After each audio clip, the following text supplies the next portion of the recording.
will surrender. And so the fact Are you saying that a Muslim should not be able to serve in the U.S. Congress? I'm saying that it should be illegal to take your oath of office on the Quran. I think that so then if a Muslim took their oath on the Bible, that would be okay? They should take your oath on the Constitution. But so why would that be? But they'd still be a Muslim. This is the dumbest, most superficial thing. It's not. So if they just don't take the oath, then they won't hate Jews anymore or something? No, but I'm trying to make the point that we shouldn't have any jihadists in Congress because their views and what they believe in is completely incompatible with Western civilization. Right?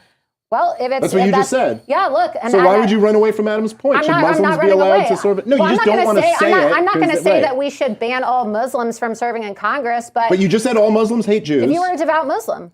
Okay, so should all devout Muslims be banned from serving in Congress?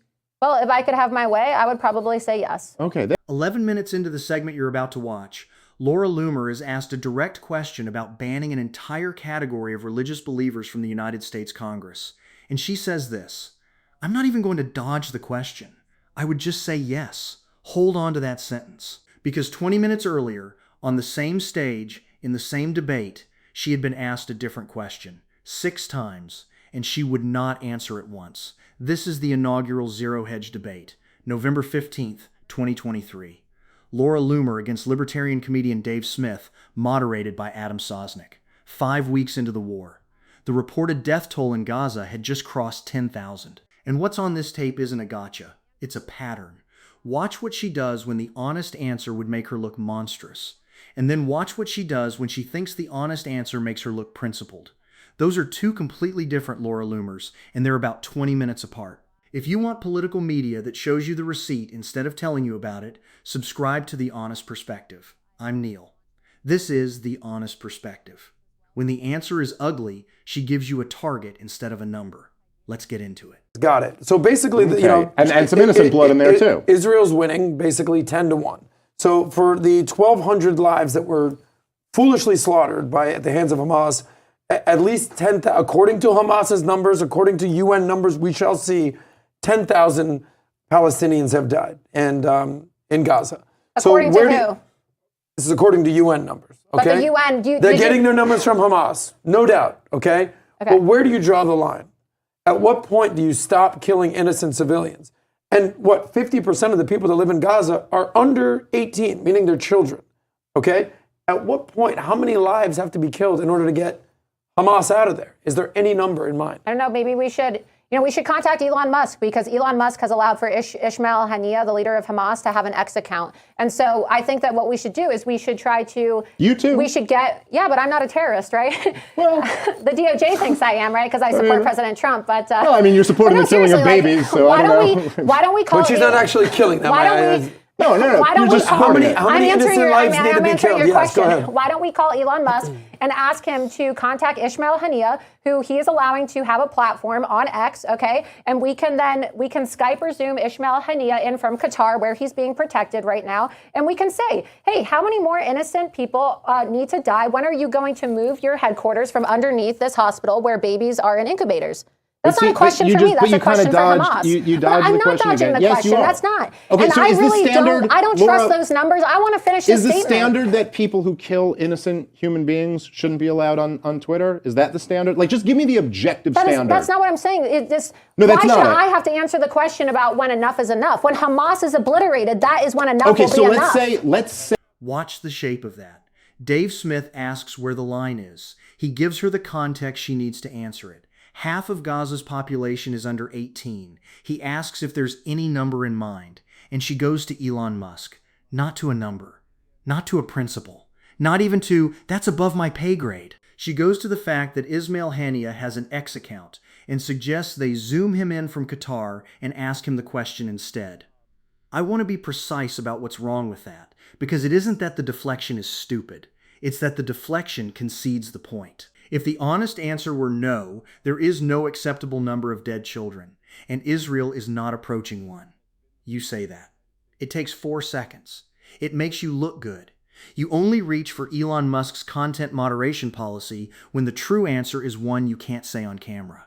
Now watch Dave narrow it, because he's about to remove every single exit. Say in order to obliterate Hamas, and let's even say it's all on them because they're hiding in the basement of buildings where innocent people are. But let's say in order to eliminate Hamas, I'm not denying that. Yes, no. What I was referring to was the refugee center where there was one suspected Hamas member and they killed like 17 people or something like that. But let's just say hypothetically, Hamas is embedded itself. They're doing this human shield thing where they're underneath buildings with innocent civilians, and in order to kill Hamas, it means 50,000 innocent men, women, and children have to die. You support that?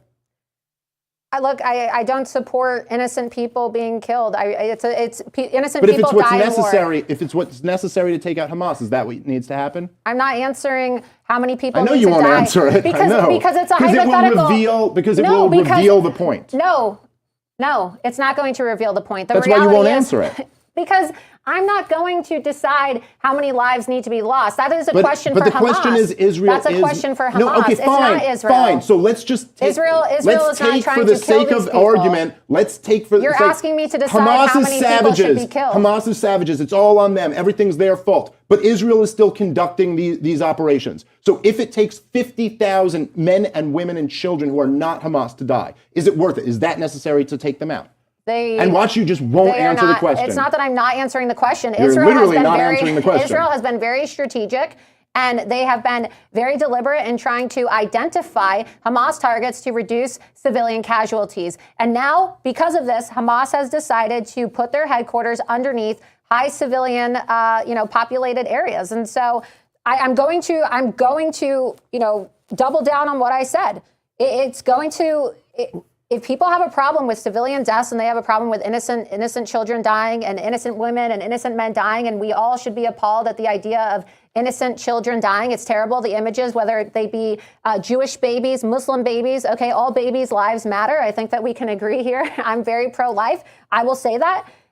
The reality is that you're not seeing mass condemnation from people when it comes to Hamas putting their headquarters underneath these densely populated areas. And I want to understand why. I think there's tons of people condemning Hamas, and the idea that I'm not condemning. But let me just add this too. We also need to really be critical of the information that we're seeing coming out of the media as it relates to, the numbers, how many babies or how many civilians are dying. I don't know if you saw this, but Senator Tom Cotton, he actually just called for the DOJ to, carry out an investigation because it was revealed that CNN, AP, Reuters, and the New York Times had their journalists embedded with Hamas on the back of their motorcycles with their GoPros as they were attacking and killing innocent Jews and Israelis. And so how can we really trust the information that's coming out of the media when it's now coming out that the media has their own Hamas terrorists, confirming what we all know, that the media is the real terrorist organization that is wreaking havoc, not only in our country and sowing discord here in America, but all around the world. Additionally, you said the numbers I want to ask Dave a question. You said the numbers that come from the UN you need to know this as well. They found United Nations and UNICEF medical kits on the back of the motorcycles and on the backs, like the backpacks, right? Mm-hmm. And inside the backpacks of these Hamas jihadist killers who were going into these kibbutzes and murdering people. And so I take offense, not only as a journalist, but also as a Jew and somebody who's pro-Israel, that you're citing UN numbers. I mean, these people are literally giving medical supplies to Islamic terrorists. We cannot trust numbers coming out of the Gaza Ministry of Health when the Gaza Ministry of Health is literally controlled and operated by Hamas. Would you at least agree that whether it's a 10-1 or a 12-1 or a 5-1, they are winning this emphatically? Israel. Yes, I mean, as far as the body count goes. You're not going to go up against the IDF and expect to win. And so I think that Hamas is getting what they deserve. Hamas is getting what they deserve. That's the answer to a question about a 10-1 civilian death ratio. But I want to flag the move she makes just before it, because it's the more important one and it's easy to miss. When she can't name a ceiling, she attacks the floor. Suddenly, the numbers themselves are the problem. The health ministry is Hamas. The UN is compromised. Journalists were on the motorcycles. If the count isn't real, the question isn't real, and she never has to answer it. Remember that, because it's going to matter enormously in about 15 minutes when I show you what the Israeli military itself eventually said about those numbers. We're now jumping forward about 20 minutes in this debate. They go through Pat Buchanan, they go through 1948, they even find a brief moment of agreement. You can watch the full 2 hours. It's on ZeroHedge and Rumble, and I'd encourage it. But then Adam Sosnick asks a question about Muslims serving in Congress, and the woman who wouldn't give a number for 20 minutes suddenly can't stop giving answers. And we'll take the some world is not questions from responding the to this, audience. okay? The Muslim nations, obviously granted, okay, when you have majority Muslim nations, and these are Muslims, they believe in the word of the Quran, okay? They are Jew haters, okay? If they want to call themselves devout Muslims, to be a devout Muslim is to be a Jew hater, okay? Some people may not want to hear that, but that's the truth. If you consider yourself to be a devout Muslim, you are a Jew hater, because the Quran, there are actually more calls for the killing of Jews in the Quran than Hitler's Mein Kampf. Did you know that? No, I've never read either of those books. Yeah, but there's more. There's actually there's I'll more lend you my calls. copy. There's more calls bro. for the killing of Jews in the Quran than Hitler's Mein Kampf. And it's important, right? Because would you allow for a member of Congress to take their oath of office on Hitler's Mein Kampf? Obviously not. So why is it acceptable for a member of Congress to take their oath of office on the Quran? Because it's totally different. No, I don't think it is, right? Yeah. And this is why you have now Rashida Tlaib being censured, of course. And just today, actually, before coming onto this debate, it was uncovered that she's been a member of a pro-Hamas group where they glorify Hamas martyrs, okay, for the last 6 years, which, is obviously including the time that she's been serving in Congress. We should not surrender. And so the fact Are you saying that a Muslim should not be able to serve in the U.S. Congress? I'm saying that it should be illegal to take your oath of office on the Quran. I think that so it then should if be a illegal. Muslim took their oath on the Bible, Yeah, that would be They okay? should take their oath Exactly. on the Constitution. But so why would But that be? still have But they'd the same still be a beliefs, though. Muslim. This is Yeah. the dumbest, most superficial It's thing. not, it's So if they not. just don't It's take not. the oath, then they won't hate Jews anymore or something? No, but I'm trying to make the point that we shouldn't have any jihadists in Congress because their views and what they believe in is completely incompatible with that's all Western Muslims, civilization. Well, if it's That's what you just said. Yeah, look. And So why would you run away from Adam's point? Should Muslims be allowed to serve? No, well, you just don't want to say it. I'm not going to 'cause- say right. that we should ban all Muslims from serving in Congress, But you just said all Muslims hate Jews. if you were a devout Muslim. If you were Okay, a so devout Muslim, should all devout Muslims be banned from serving in Congress? well, if I could have my way, I would probably say yes. Okay, there. I would Well, at say least yes. at least you didn't I'm dodge the not question. even going to All right. dodge the question. I would just say yes. finally did. Because All I don't right. want anti-Semites having access to classified information, and I don't want anti-Semites So that's serving the in positions standard. of You power. can't hate Jews and be in Congress. You can't be a Hamas supporter. You can't you openly just said support Islamic anti-Semites. terrorism. Okay. No, I didn't say anti-Semites. I don't have what a you just problem said. necessarily with the viewpoints, right? I have thick skin. I can get over some of the things that Rashida Tlaib and Ilhan Omar have said about Jewish people. But what I don't like is their open association with groups like ISIS and the Muslim Brotherhood and Hamas, which have all been documented and proven. Okay, Listen, and it is true. Barack they Obama refuse, funded ISIS. I'm not talking about and Barack. John I'm talking McCain about these supported elected him doing officials. it. And Let's so we go want at to talk what about actually matters. anti-Semitism. This is why You're talking- 'cause you're you have January 6th political protesters right now who are rotting away in jail cells because they went inside the Capitol. But it's okay for Rashida Tlaib because she wants to cry Islamophobia and wants to pretend that she's a victim because she's a Palestinian, she's a Muslim, and we can have a full-blown Hamas surrection. This is unacceptable. So when you talk about scratching the surface, no, politicians on both sides of the aisle, Republican and Democrat, have given it a pass. You didn't need to scratch the surface. These people were always Jew haters from the beginning. I exposed it 6 years ago and paid the price of being debanked. I was demonetized. I was shut down on every single social media platform. I was banned from food delivery apps for trying to blow the whistle and prevent something like this from happening 6 years ago. That sucks that you got kicked off but- social but media I'm sites, trying but to that has say nothing we to do haven't- with the point I was But making. it and does it's just have kind a, of it does like have a all- point it's all because this you want like to dancing scratch around the issue. scratch the surface Listen, of you're it. talking These about- are issues that look, have the existed. squad- They're ideological issues. Well, he's Laura, basically the saying squad that tread sucks. lightly, The and you're squad saying double sucks. down. They're I a bunch think of that's the crux idiots. of it. Yeah. The squad sucks. They're a bunch of idiots. They're also pretty irrelevant. They're like the four members of the Democratic They're Party not irrelevant. that never They're literally really get driving policy and shaping no, they're Joe not. Biden's. Oh my Joe God, Biden's it's such administration. nonsense. I dude. wish- Dick Cheney is who drives policy, not Rashida And the Tlaib. power- and the but policy my AOC point- does have her finger on the pulse of a lot of the well, woke yeah, left. she's So, I mean, she's got it's a not much- popular TikTok channel. I will but I'm say- So let's take that religious test seriously, because she's the only one in the room who did. Her position is that it should be illegal to take the oath of office on the Quran. Here's the first problem with that. Members of Congress are not sworn in on any book at all. The real swearing in is a mass ceremony on the House floor. Everybody stands, everybody raises a hand, no book, no Bible, nothing. The photograph you've seen of a member with their hand on a book is a private reenactment afterwards, for the cameras.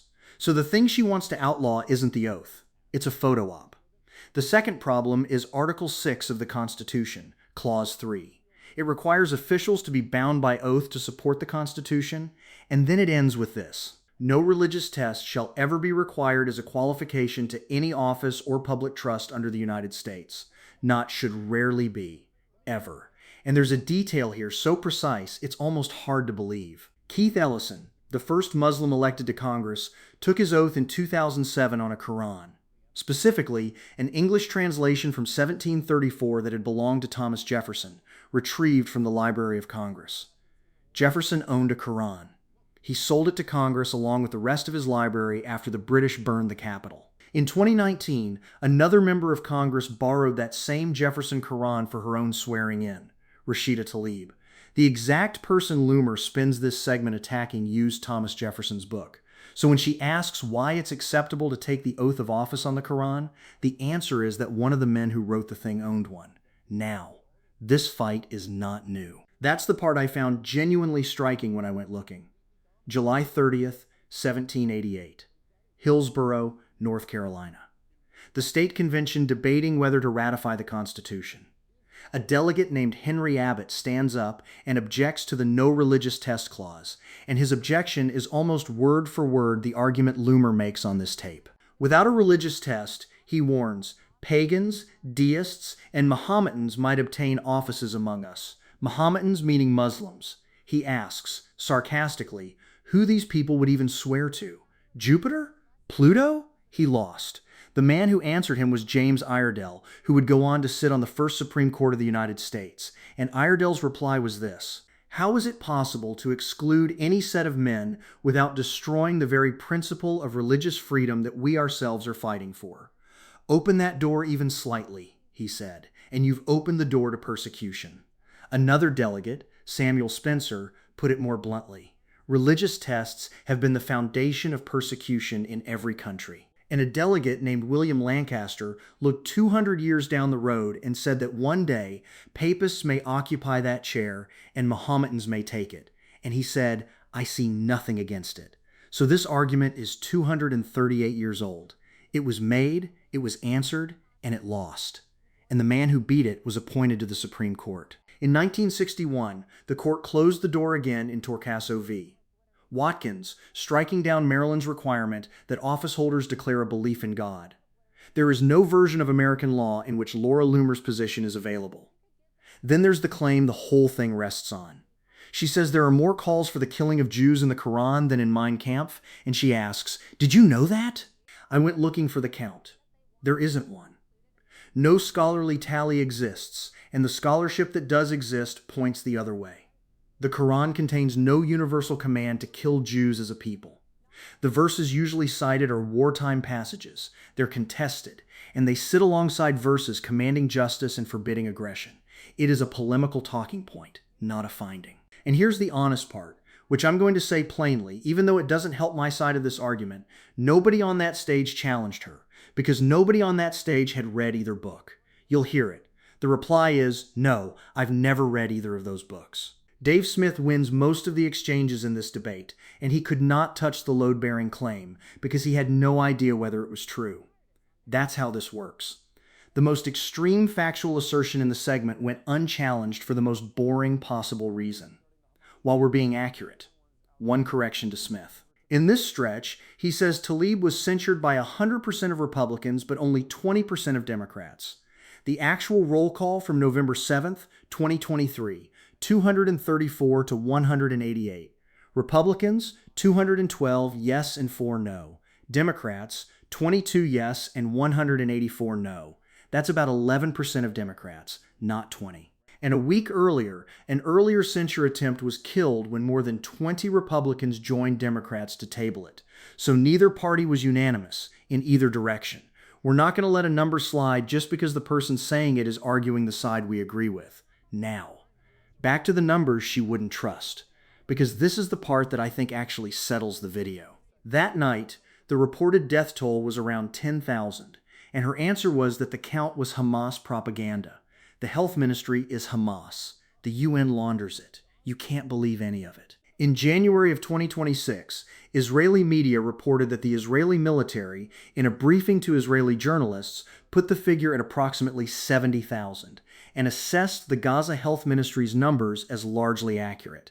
That was carried by Yedioth Ahronoth and by the public broadcaster Kan, attributed to Kogat, and picked up by Haaretz and CNN. The IDF's English language spokesman then said the published details weren't official IDF data. Make of that what you will. It gets worse for her position. A household mortality survey published in the Lancet Global Health. A population representative study of around 2,000 households, led by Michael Spagat at Royal Holloway, estimated roughly 75,000 violent deaths between October 2023 and early January 2025. For the same window, the Health Ministry had reported about 49,000. The survey came in nearly 35% higher.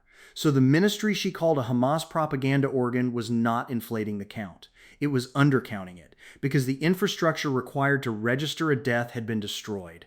And Haaretz did something with that list that I think everyone should sit with. They translated the ministry's roster of identified dead, more than 2,000 pages, and broke it down. Of the identified dead, 17,594 were 16 or younger. 3,150 were 3 years old or younger. 18 were killed within the first 24 hours of their lives. 18 people who were alive for less than 1 day. She was asked, on camera, whether there was a limit.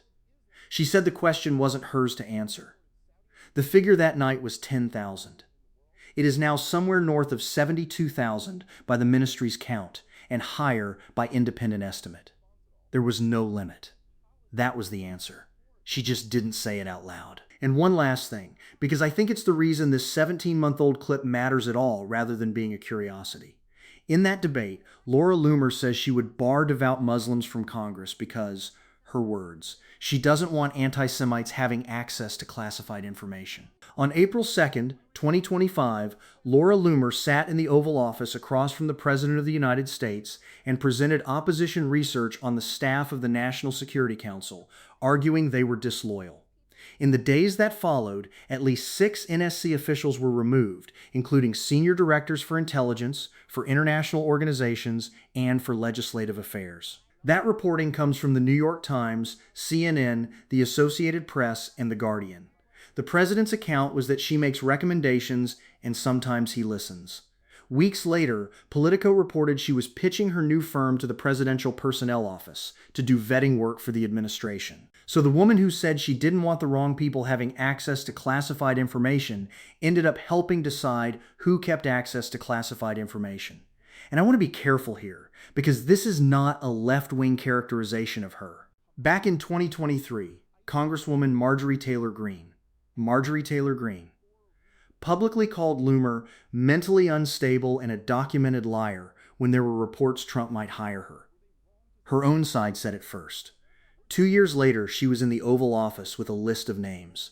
That's the whole story. In November 2023, a woman on a live stream said she'd apply a religious test to Congress and refused to name a ceiling on dead children. Neither statement disqualified her from anything. One of them was arguably a career move. One more piece of honesty before I go, and it's about Dave Smith, because I'm not going to build him into something he isn't. He wins this debate on the merits, repeatedly. He is also, in the same 2 hours, perfectly comfortable saying the West is generally better than the Islamic world, and that the average Arab citizen is better off in Israel than in Egypt or Jordan or Saudi Arabia. If you go looking for those clips, you will find them, and I'd rather you heard it from me. Being right about the bombing doesn't make someone right about everything. That's not a gotcha. That's just what it looks like when you don't pick a team and defend it no matter what. If you believe the receipts should be real, then our side gets checked as hard as theirs, and that how many children is too many is a question a public figure should have to answer out loud. Subscribe to The Honest Perspective. I'm Neil. She was asked for a number, and history went ahead and gave us one. That's The Honest Perspective. And that's where I'll leave you.